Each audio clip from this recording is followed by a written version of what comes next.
do want to at least just talk about the transition into special forces and then ending up in Afghanistan, and then we can kind of come back to that. But Sure.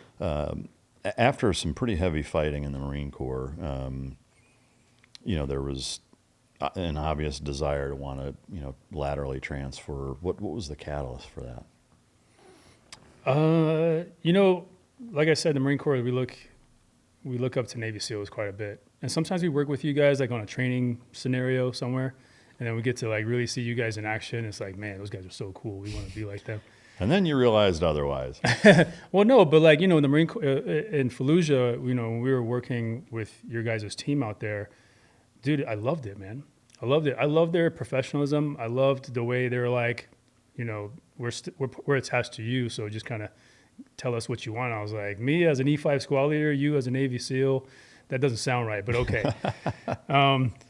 And so a lot of respect. I just didn't know where I wanted to go. I knew that I wanted to leave the Marine Corps. I was kind of I was really done with just, I don't want to say babysitting Marines because I loved being a squad leader and even a fire team leader, but I was done with wanting to or having to be put in a position where a decision that I had to make on the ground would send guys to their death. Yeah. I was done with that. And like I said, a lot of the squads, in fact, if I remember correctly, every squad in Fallujah took at least one loss except for mine. And I'm not sure how we got lucky like that. But that's what my biggest fear was going there and then losing one of my guys and then coming home and having to talk to their parents. And we ended up doing that regardless because of the people we lost. But I never wanted to go through that again.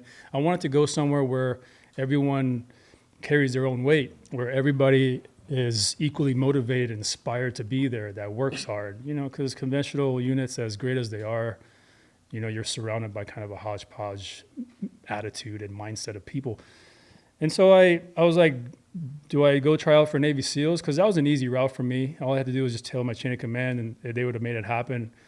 Or do I get out and go try to become a Green Beret? Because I did a lot of research there as well. And they have a proud history and everything. And at the end of it, what really kind of brought me into special forces was the unconventional warfare, the guerrilla warfare, the FID that we do, and some of the counterinsurgency operations and stuff. So maybe I guess the scope of work is what really kind of helped me decide. But I left the Marine Corps after I came back from Fallujah. Took about an 8-month break in service to kind of just do me. And then I went back in with an E5 into the Army, and I went to a unit in 3rd ID and stayed there for about 3 months while waiting to go to selection. But I ended up going to selection from there. And so I guess I just knew I wanted to go somewhere bigger and better. It was either Navy SEALs or Green Berets. I just didn't know, like, even on the Navy SEAL side, I said I could, go try to be a Navy SEAL and then maybe shoot for the top at some point, and same thing with SF. I was like, maybe I'll go take the long walk and, go try out for Delta or something like that down the road. But that was really it. Now, a funny story that is related to that takes us back to Fallujah, where we were at phase line Elizabeth was the very main phase line that cut Fallujah in half. Also, if you look down phase line Elizabeth, you can see Blackwater Bridge all the way down there. And one time, one of my team leaders calling me on the radio, like, "Hey, you got to come over here." And I'm like, "What's going on?" So I run over there, and he's like, "Who are those guys?" And I look down the street, all the way down Elizabeth, and I'm like, light-skinned Humvees, dudes in hodgepodge kit. But the one thing I noticed right off the bat was there's on one of the Humvees, there's a guy on a minigun just lighting up this building. He's like, wah, wah, and this building is just getting lit up, pepper sprayed. I'm like, who are these guys? So I'm radio into the SEALs, anybody else, chain of command, hey, do you guys know who these are? They got a minigun. They no, nobody knows who these guys are. Nobody. Our SEALs didn't know, chain of command. So I see these guys, and they're there 1 minute, and then when I come back, 30 seconds later, they're gone. Never see them again. So then fast forward, I get to 5th Group, and I get to Fort Campbell, and I get to 5133, which is the very first team I get to. And I'm talking to the senior Echo, who's also basically the 2IC of the team, for that team. And we're telling stories, and he was like, "Oh, yeah, I was in Fallujah too." I was like, "For real?" I was like, "Yeah, man." And I told him, I was like, dude, and I told him this story. I was like, there's a story that I was like, I saw these guys in a light-skinned Humvee, and one guy was shooting a minigun, and they were there 1 second and gone the next. And he was like, dude, that was us. No shit. He was like, that was me on that minigun as a junior Echo. And he's That's like, I just crazy. got to the team. That was my first deployment. And I was Wow. like, oh my God, dude. He's like, that's this team that you just showed up to. Wow. Dude, how Cool, right? Yeah, that's amazing. Yeah, that was a cool story. But so, but fifth group is where I wanted to go because fifth group's AO, or area of responsibility, is the Middle East. Their languages are Arabic, Dari, Farsi, I think some Russian.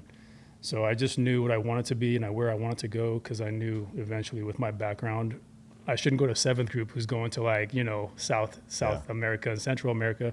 I should go to fifth group. So that's how I ended up going there. But, what's crazy is how many Marines I saw in selection and during the Q course. Because in the Army, we're allowed to wear patches, right? In the Marine Corps, we weren't allowed to wear those kind of patches. So, like, if you're first Mar Div, we just know you're first Mar Div. But in the Army, you guys have a combat patch on that says second Mar Div, first Mar Div, and you're like, hey, jarhead. Yeah. And I was like, holy crap, dude, there's so many of us. He's like, yeah, man, like either we get out to do, because nobody wanted to join MARSOC. And this is not a dig at MARSOC, but I didn't stick around for MARSOC either. MARSOC was just a rumor when I was leaving. I didn't want to stick around for that political red tape and how long that was going to take and who knows if I was going to make it. So that's why I got out and decided, let me take this big step into the Army. And did you notice a huge difference in culture, I imagine, between Big time. an 0300 guy and a Army Special Operations group? Especially my time at 3rd ID. They were a mechanized unit. Yeah. I didn't even know what mechanized meant before I got there. Yeah. They got the Bradleys and they got these other vehicles, and I'm just like, and he's like, yeah, man, this is how we fight. I was like, do you guys dismount at all? He's like, we hardly dismount. I was like, dude, where's the real grunts in the Army? He's like, no, you're looking for the infantry guys. You're looking for the legs, because he's like, we're mechanized. But I made some good friends there, and the culture that I noticed was in the discipline, in the professionalism. And this is not a dig on the Army guys, because this is just one unit, one small company but I came in. Don't forget, I came in as a Marine squad leader. That's my mindset, leaving the Marine Corps, coming into the Army as an E5, And I'm looking at guys, and I'm like, get your hands out of your pockets. He's like, hey, Roger that, Sergeant. And like, this guy's over here, like, he's like drinking his drink and like walking with his hand in your pocket. I'm like, hey, come here. Yeah. Who do you belong to? And that's what I'm used to, Yeah. right? I'm like, go get your NCO. That's what I'm used to. You can't do that in the Army. I did that in the Army. I got lit up by the first sergeant. He's Really? like, Sergeant Mawlayee, he's like, this ain't the goddamn Marine Corps. You can't come in here and start hazing. Oh, I also hazed that guy a little bit. I made him do push-ups. But he's like, this isn't the goddamn Marine Corps. You can't come in here hazing people. You'll get in trouble for that. And I was like, but first sergeant, this is what he was doing. He was like, I don't give a fuck. He's not your soldier. I was like, so if he's messed up and he's not my soldier, I'm not allowed to correct him as an NCO? He said, no. And I was like, wow, That bro. is interesting. I was like, you know what? I'm just going to hang out till it's time to go to I selection. stuck my hands in my pockets and Yeah. hang out. Well, I got chewed out 2 more times after that, but he was ready to get rid of me because I just didn't realize they're so loose, and you got NCOs hanging out with non-NCOs. And again, this is just one unit because I've met guys from other places in the Army, actual infantry units, and it's nothing like that. It's very much like the Marine Corps, but it wasn't a good first impression is all I'm saying. Yeah. And the culture difference is big. Yeah, it's huge. Yeah. How many deployments did you do as a Green Beret? Total deployments, I got 11. Wow. Yeah. How many of those were to Afghanistan? I got 3 to Afghanistan, 3 to Iraq, and then the 5 non-combat. Wow. The 3 to Iraq, were they relatively non-dynamic because of when you were there, or were they pretty spicy? Well, 2 with the Marine Corps, 1 with the Okay. one with yeah, the as a LDAs. Green Beret. But we were also in the green zone. It was very chill. Yeah. It wasn't even really, honestly, we didn't fight anybody. We spent most of that deployment training a lot of people. Yeah. So So your first deployment to Afghanistan, what's going through your mind, like having come full circle? I know you kind of hinted at it earlier, but that was the busiest operationally, right? The first one you went on? busiest only in the sense of what we had to do. It wasn't busy combat-wise. Okay. Yeah. But it was the one where you still felt like you should be. It was just the there. first one back. Yeah. After 30, how old was I? My first trip to Afghanistan, 2008. I think I was 30 years old. Yeah. So, 30 years later, go back to Afghanistan for the first time to kind of take it all in. And I know that, like, we weren't from Kandahar, so these are different Afghans, and we were from Kabul, but, there's really not a way for me to get there. It was kind of weird, man, to see other Afghans. It was kind of weird to, like, find out who speaks Dari or Farsi and who speaks Pashto, who I can actually communicate with. But there was a sense of belonging. I felt like I was home, in a sense. I felt like, man, my family would be proud of me because I'm back here and I'm doing good things, So there was a lot of pride that came with it, but also like, man, what would it have been like if I never left? Because I see all these people just living everyday lives. Yeah. Little shopkeepers, dudes in the military, police out in town. And you just can't help wonder, like how would you have grown up living in Iowa the entire time? You don't really know. Like if I would have stayed in Nebraska and never joined the military, who knows? So, yeah, I can't even imagine what my life would be if I hadn't joined the military. Exactly. And for you, it's 10x that, moving halfway across the globe. I mean, has the thought ever occurred that just because of your nature, right? Obviously, you gravitated towards not just the military, but special operations. To me, there's a big difference between saying, hey, I can look at the big picture and grand scope-wise, I want to give back to this country that gave me this opportunity. Do my 4 as an infantryman in the Army, get out, check the box, whatever. You didn't. You spent... That's what I thought I was going to do. Yeah, so obviously, like, your intrinsic genetic... It's in my genes, I'd say. Yeah, to be a fighter, a warrior, Yeah. you have that in you. Does the prospect, or has the prospect ever occurred to you that maybe you would have been a Taliban fighter had you stayed there? Yeah. Like, probably, you think? Yeah. Yeah. But I would like to think that I was like more Northern Alliance than I was Taliban. Yeah. Because I respected the Northern Alliance, and I think that those guys, coming from Panjshir, especially North Afghanistan, they were like real Afghans. You had a lot of Pakistani influence in the South with the Taliban. Well, I suppose with your family being the way that they were, and the fact that they left, like that would, I guess, be the natural assumption. A Northern Alliance guerrilla leader, I'd take that every day, bro. Yeah. A warlord, yeah.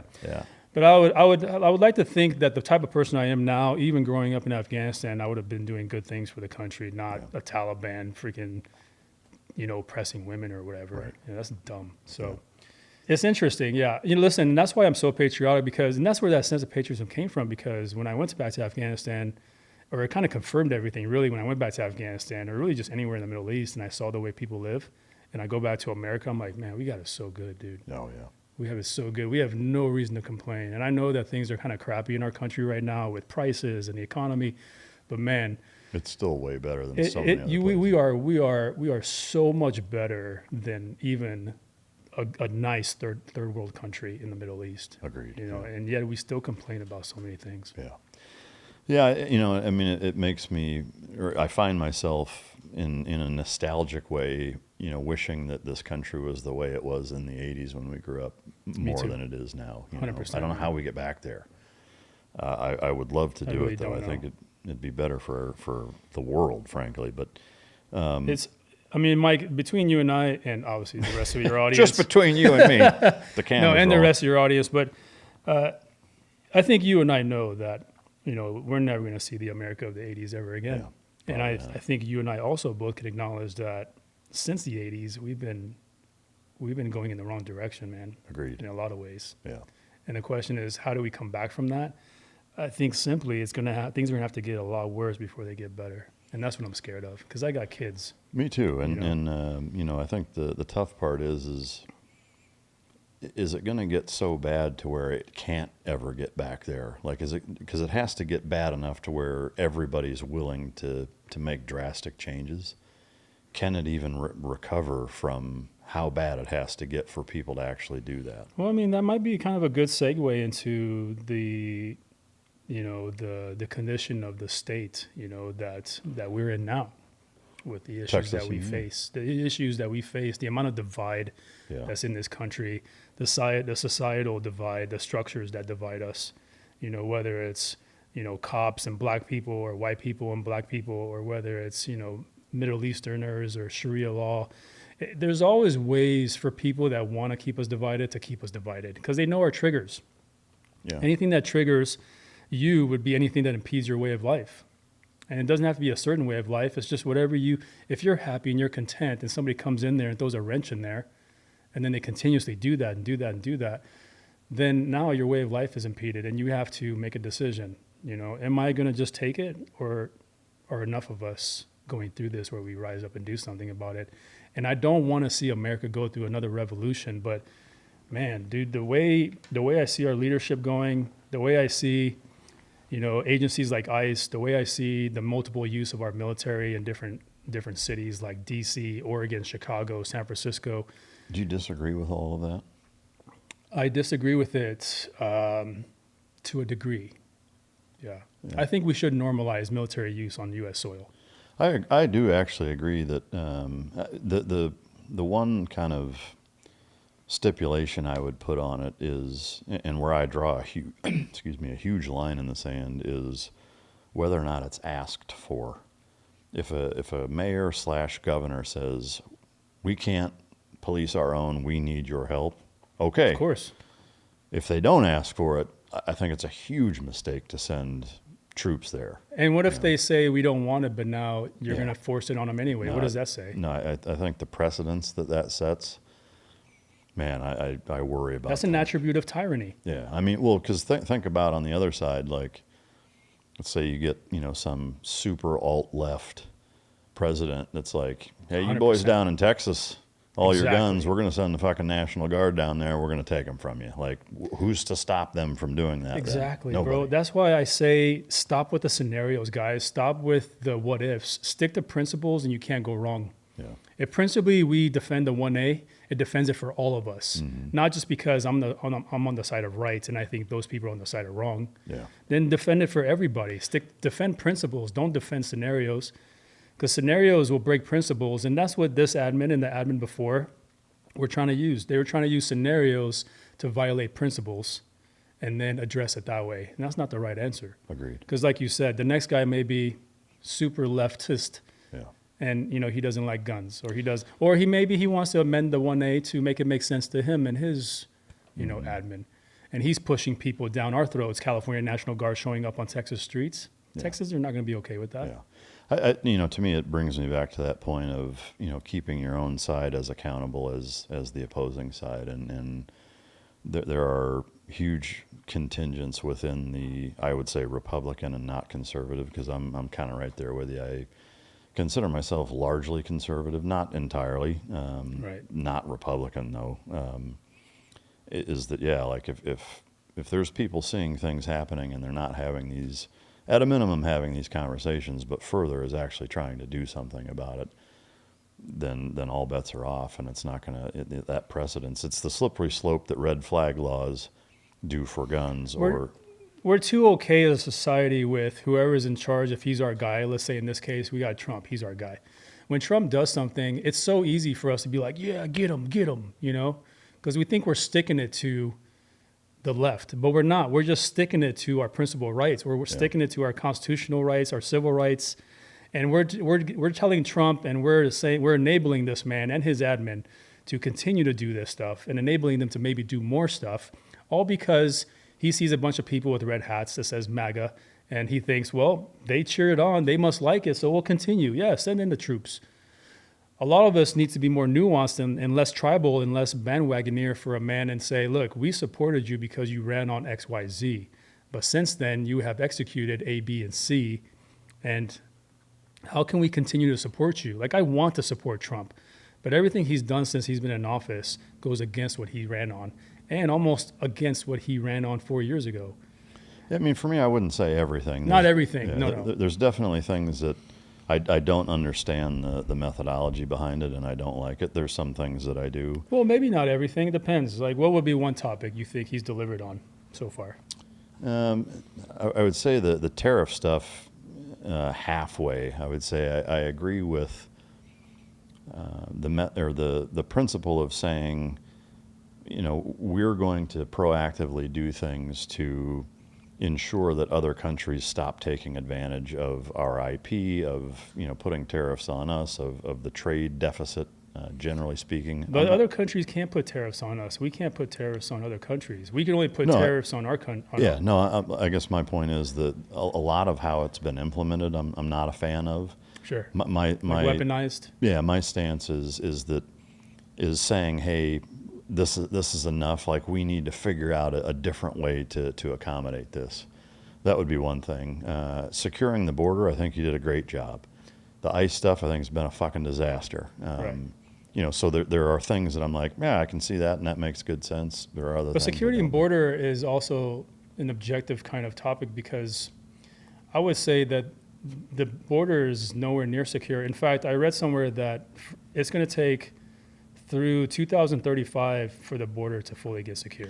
Yeah, I guess just comparing it to how it was when he came in versus where it is now, I think there's been a lot of progress contribute. made. So I would say he's definitely contributing to it. Yeah. But then it's like, he comes up with silly stuff like, we're going to paint the one side of the wall black because it's hotter, and then these Mexicans can't climb a hot piece of metal. Well, you painted the U.S. side black. You didn't paint the Mexican side black. Yeah. Okay, so first of all, you painted the wrong side.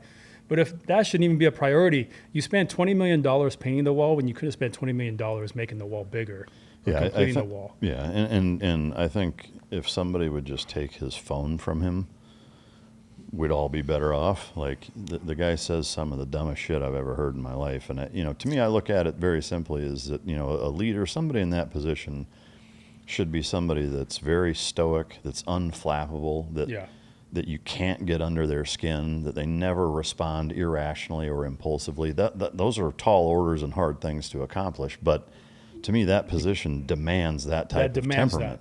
Yeah, exactly. I think the U.S. president is the leader of the free world, as we say. Then this is a man that probably is one of the most modest, humble men we've ever met. Yeah, you need to exemplify the ideals of the American society. And I think Ronald Reagan had his faults, but the way that he conducted himself, for that matter, I'll give props to even...